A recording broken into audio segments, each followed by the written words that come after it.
Pinuri ang galing ni Catherine sa kanyang pagganap sa pelikulang A Very Good Girl. Kaya nakamit niya ang kanyang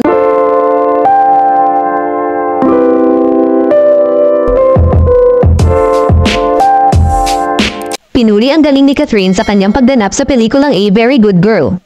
Kaya nakamit niya ang kanyang unang Famous Best Actress Award sa ika-72 edisyon ng award-giving body na ginanap sa Manila Hotel nitong Linggo ng gabi, ika-26 ng Mayo, 2024. Nagtay naman sa Best Actor sina Piolo Pascual para sa Malyari at Alfred Balgas para sa Pita. Ang Malyari, na itinanghal na Best Picture, ang tumanggap ng pinakamaraming awards. Kasama sa 7 tropeyo nito ang Best Supporting Actress para kay Gloria Diaz, Best Screenplay para kay Enrico Santos, Best Production Design, Best Sound, at Best Visual Effects. Napili bilang Best Director si Louis Ignacio para sa Papa Mascot. Si L.A. Santos naman ang itinanghal na Best Supporting Actor para sa In His Mother's Eyes.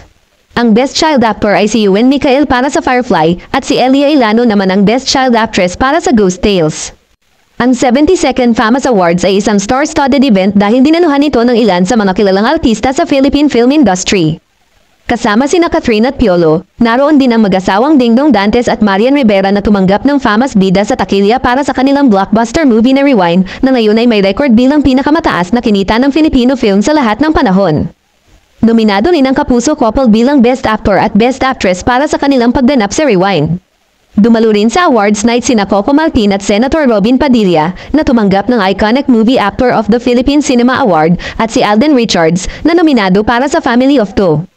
Ang mga veteranong bituin na sina Vilma Santos at Christopher De Leon ang nagbigay ng final awards para sa Best Actress at Best Actor at parehong silang pinaramalan ng Circle of Excellence Award.